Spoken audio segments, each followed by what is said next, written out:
You're watching KLTX, Channel 15, serving the city of Lufkin.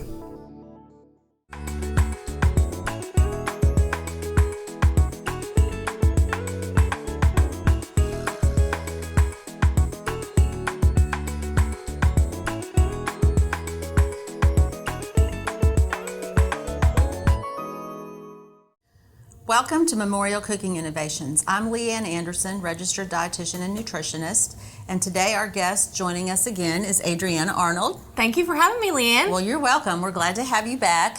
And today we're going to make a healthier spin on a family favorite. Nothing better than a nice pizza with all of your favorite toppings on it. But if you're trying to watch your calories and your carb intake, sometimes that pizza is not such a good choice. So we're gonna make it a little more healthy today by making a spaghetti squash pizza.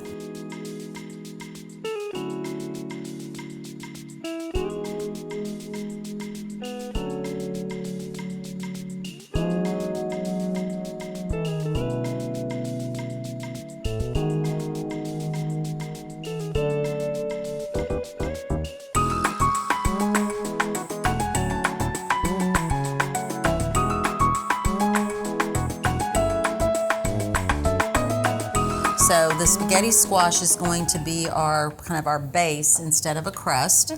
And to get started, we're just going to cut that spaghetti squash in half. You can find these in the produce section of your grocery store. And the thing to be aware of is it's kind of hard to cut. It's pretty big and pretty sturdy. So we kind of got it started before we got on the air. And you need to have a little bit of arm strength and a really sharp knife. And as you can see, that squash is filled with some seeds. So we're just gonna scrape those out. Kind of reminds me of a pumpkin.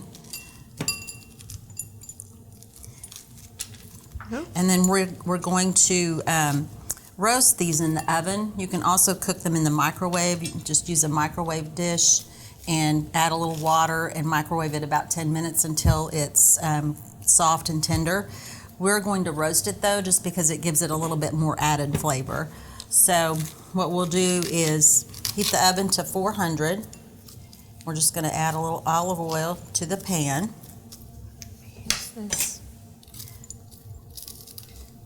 you go. So what are some benefits of using a spaghetti squash? Spaghetti squash is very low in carbohydrate, and it also has a lot of fiber and some good vitamins like vitamin A, vitamin C, and it's also low in calories.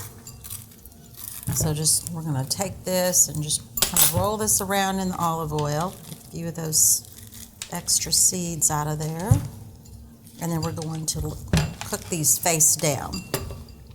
This kind of makes a tad bit of a mess. Yes, it's a little bit messy. This would be something you could probably get the kids to help with. Once you get that spaghetti squash cut, you can have them help get the seeds out. Gonna have to go back and forth. sometimes you have to take your fingers to just kind of eke them out. These.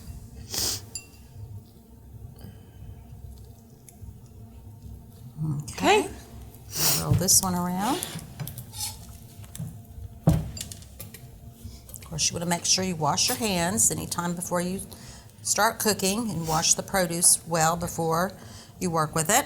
So we're just going to stick this in the oven for about 45 minutes until it is soft and tender. So while we have the spaghetti squash roasting, we're going to go ahead and make the filling. And we're going to start by heating our oil. We've got a little olive oil, a tablespoon or so. And then we're going to add about a cup of chopped onion. Onion's always good in every dish. And a little bit of garlic. We've got our squeezed garlic that saves us from having to chop that.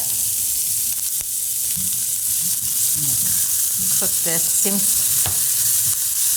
probably one of our most used ingredients on the show is onion and garlic. You can't go wrong with that. Right, so always a good base. Turn that heat down a little. And while this cooks, couple things that we've done to this recipe to make it like pizza is, of course, with your onions, our toppings that we've chosen are pretty typical pizza toppings, but you could probably change this up. What would you do instead? Well, I like cheese and meat, so I would probably, really make this like a meat lovers kind of pizza. To me, I would add like Canadian bacon would be good, like we're gonna use, and like regular bacon, and probably some sausage. I think that would taste good. Right. Maybe a little purple onion. I think that would taste really good. And my husband loves barbecue sauce, so I'd probably add barbecue sauce. Oh, make it more of a barbecue flavor that'd be pizza. good. Yeah, you could do chicken, broccoli, just any kind of combination that you might like.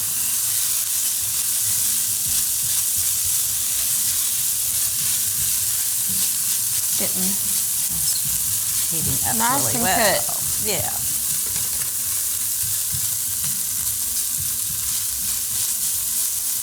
So what are we gonna add next into our mixture? Okay, adding next is going to be the bell pepper. Okay. And we use 2 different bell pepper, right? Yes, you can use any color. We just had what we had on hand, a little bit of orange and yellow pepper. You could use red or green pepper as well. Gives it pretty color. And then these peppers also add some fiber and some vitamin C. So we're always promoting more vegetables in our diet, and this recipe actually helps us get a ton of vegetables in. And we're just going to saute that for a couple minutes. Okay. So when it comes to carbs, this is a low-carb dish. We're not necessarily saying you should avoid carbohydrates, but you want to make sure that they're the more complex carbohydrates, your healthier ones, which are going to be anything that's whole grain, whole wheat, and also has some fiber in it, or any unrefined type of carbohydrate. So bread is fine. A lot of people will say, well, I don't eat bread, I don't eat any bread. But it's mainly the white refined breads that you want to try to eliminate from your diet. Potatoes are carbs, they're fine. You just need to watch the amount that you eat. And any cereal that's not a sugar-coated cereal is a good option. Oatmeal's a carb, fruits are carbs. So you want to try to incorporate those types into your diet, not the refined carbohydrates. Right. So next we're going to add the mushrooms. We've got about 8 ounces of sliced mushrooms. These also help add some fiber, and they're a good source of vitamin D in our diet. If someone doesn't like mushrooms, you could always probably substitute maybe some zucchini squash or That'd be good.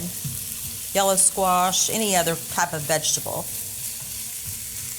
Or you could even chop these a little bit finer if you wanted to kind of disguise them a little bit better. Right. What do you like to put on your pizza, Leanne? I like, my favorite, but is not the healthiest, is sausage, mushroom, and black olive.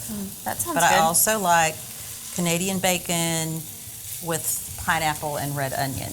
Which A little bit of a can be- sweet. Yeah. A lot of people disagree on whether pineapple belongs on pizza, Right. but I happen to like it. I don't know how I feel Maybe about jalapenos. Yeah. fruit and a little bit of, that's like a sweet, salty kind of thing Yes. going on there. Yep. So Yep. We've taken our squash out of the oven. It's ready to use as our base and part of our filling. So Leanne, how do you know when the squash is done?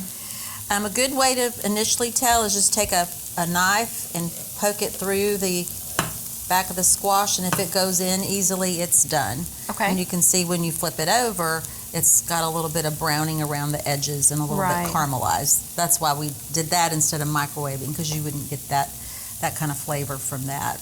So while that cools off, we'll continue with our topping. Okay. So we've got our mushrooms, onions, peppers, and garlic are nice and soft, well cooked. We're going to add 2 cups of crushed tomatoes. So this is a little chunkier than tomato sauce, but not like a diced tomato would probably be too much texture. Right. Could you do like a marinara sauce? You could. Okay. Yeah, you sure could. That would give it even more flavor. And then we're going to add crushed red pepper, about a half a teaspoon, and about a teaspoon of Italian seasoning. Gives it that pizza flavor. Yes, the pizza flavor, a little bit of ground black pepper. Since most of our other ingredients, the cheese and the meat and the olives, have quite a bit of sodium, we're not going to add any salt, but you could always add a little salt to taste if you like. So while that cooks, you need to let that simmer for a couple minutes and kind of let the flavors blend together. We'll get our Canadian bacon is what we're using for our protein in this dish. That's usually how it comes packaged.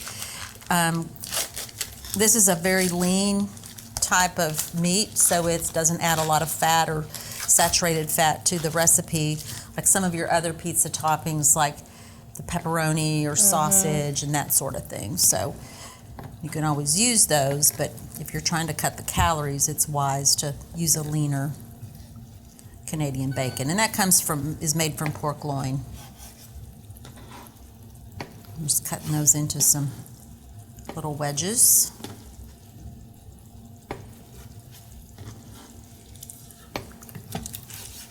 All and right. We're going to add about half of that to our sauce.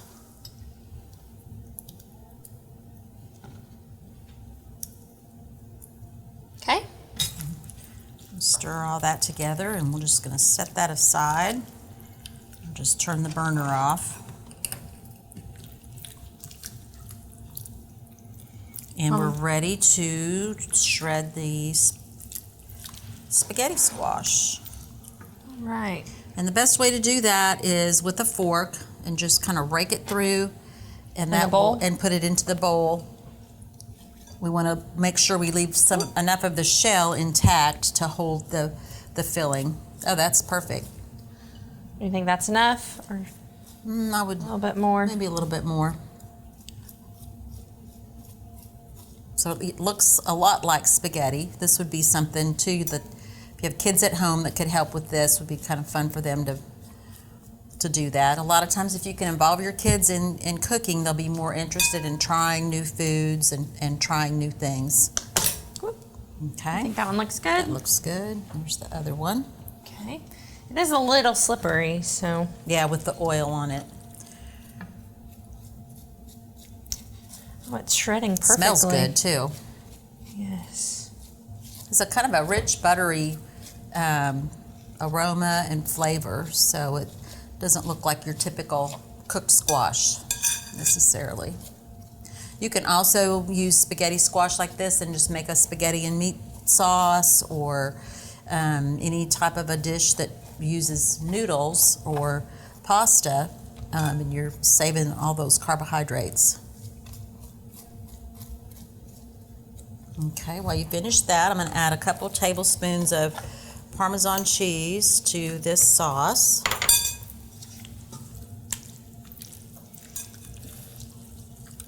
And then we're going to go ahead and add this to our spaghetti squash. A couple.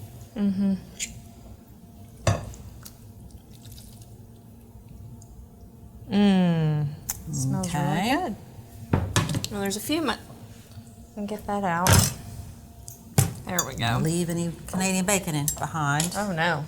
And then just let you stir that up.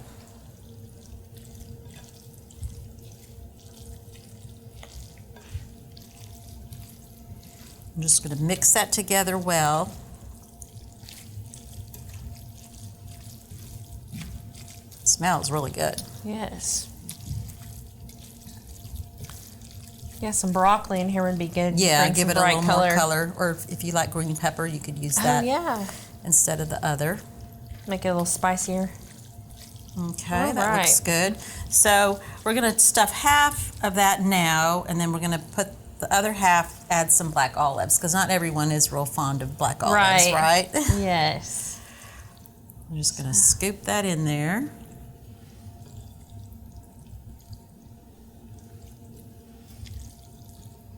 This actually makes a lot for It does, one squash. yeah.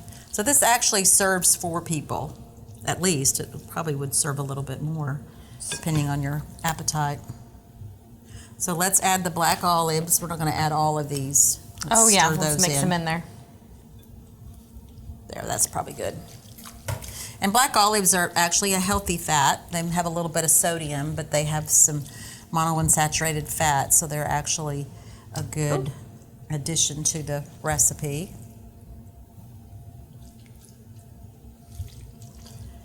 This looks very fallish too. It does, so. yes. Be good for a pre-Thanksgiving meal. If you're trying to save up your calories for the holidays, you can go ahead and start cutting those carbs and calories beforehand.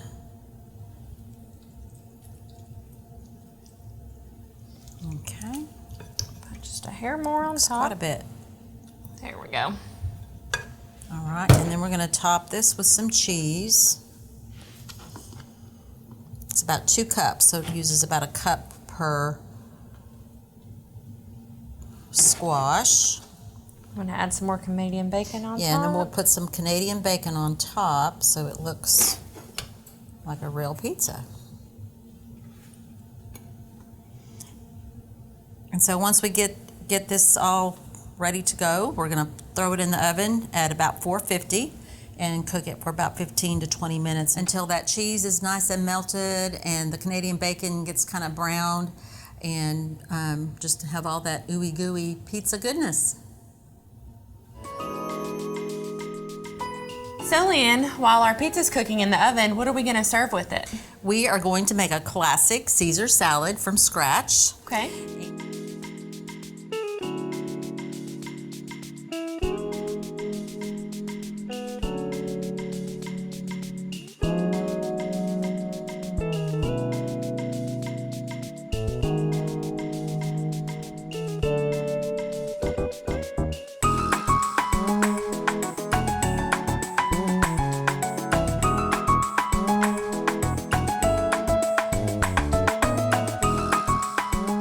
The reason we're doing that is you get to make a homemade dressing that's going to be lower in sodium and added sugar than most of your bottled dressings are. So the base for the dressing is going to be an egg that's partially cooked, just to eliminate any potential foodborne illness. So we have a pot of water boiling, and we're just going to gently put that egg into the water.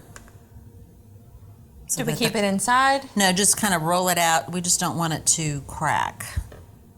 There Then we we'd go. have to start all over. And we're going to cook that for 1 minute, just to get it nice and hot, but not cooked through. Okay. So we've got our lettuce ready. Romaine lettuce is the key lettuce to use for a Caesar salad.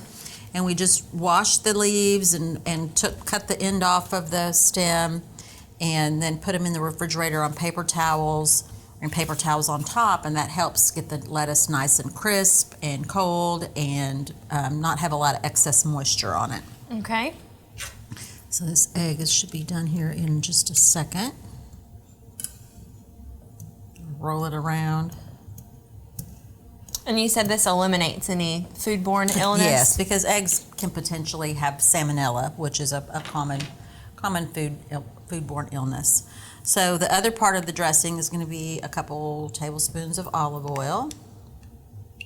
So how'd you find this recipe or come across it? Well, it's actually a Southern Living recipe. So many of the recipes that are my favorites come from that magazine. Okay. And there used to be a restaurant locally that made Caesar salad at your table. So that's kind of was where I got the idea of finding one that I could make at home. Right. So we used a teaspoon of Worcestershire sauce and a teaspoon of Dijon mustard. Go ahead and take that egg out. It's Okay. in a minute. We're just going to set that aside and let it cool. And then we're going to add a teaspoon of lemon juice. Gives it a little acidic. Yes. And then another ingredient, a lot of traditional Caesar salads use anchovies, but not everyone likes those, and they're a little more trouble to work with. So we're going to add some anchovy paste. And we'll add about a teaspoon of that anchovy paste. The place to find this in the store is in the area where like tuna and other canned seafood is kept. And then we'll just whisk this together. Mixed. The other thing that's different about this recipe is that you mix the dressing in the bowl and then add your lettuce and Parmesan cheese and toss it. So a little Coats backwards. it nice and evenly. Yeah, get it more evenly coated. Okay, so if you'll hand me that egg. Okay. And I'm going to break it into this so we don't get any eggshell into our dressing. So you can see it's partially cooked. And then just whisk that into the bowl. There's a little bit of cooked white in there, but that'll disappear. So my question to you is, even though we kind of cooked it a little bit, will we get like any sickness from this, even because it's raw, because the yolk's in there? No, because it was cooked to a good enough temperature that it's going to be okay. Of course, you want to make sure your lettuce is well washed, and that was kind of the cause of some food illness breakouts last year was the romaine lettuce. So you want to make sure you wash that really well. And of course, make sure you use good hygiene in the kitchen, and that will also help prevent those foodborne illnesses. Okay. So the dressing's ready. We just want to break our, you can cut your romaine lettuce or you can just tear it. I like it torn because it doesn't seem to, a lot of times if you cut the lettuce, it seems a little bit bruised and more. See, this is another way you can get your kids all incorporated. Right. Help tear up the lettuce. We used about one whole head of the romaine lettuce. So a lot of times the outer leaves, you want to take those off just because they're not as crisp. And the inner leaves are actually the most tender. You can also buy pre-chopped romaine lettuce if you don't want to bother with getting the lettuce ready. Kind of will save you some time there.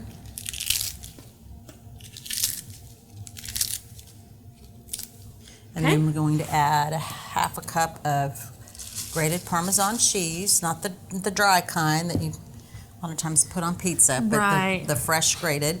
And then just toss that together. Okay. You can serve croutons along with it. You can mix those in, or you can put them on the side. They won't get soggy quite as quickly.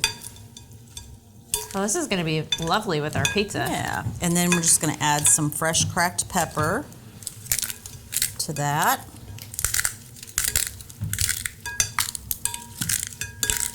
You can add a little salt if you want, but we left it out of this recipe because you do get some sodium in the mustard and the Worcestershire sauce and the cheese. And that looks like it's ready to go. So let's check on our spaghetti squash. Our spaghetti squash pizza is out of the oven and it looks and smells delicious. Sure does. So the way you know this is done is when your cheese is melted and kind of starts to brown and your edges of your Canadian bacon brown a little bit. You can make it not quite as brown if you don't prefer it that way. So let's go ahead and serve that. Okay. So today we've taken the traditional pizza toppings and made it a little healthier and carb friendly by using spaghetti squash as the base instead of crust. And we've put together tomatoes, peppers, Canadian bacon, mozzarella cheese, onions and mushrooms for our filling, and added some of the spaghetti squash to that.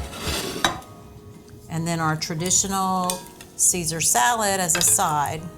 So we're getting plenty of vegetables at this meal, along with the good flavors of pizza. Yeah. Add a few croutons. We do have some bread. bread. If somebody really is a bread lover and not watching their carbs, they could have that on the side with it as well. But that gives you a pretty good healthy serving right there without.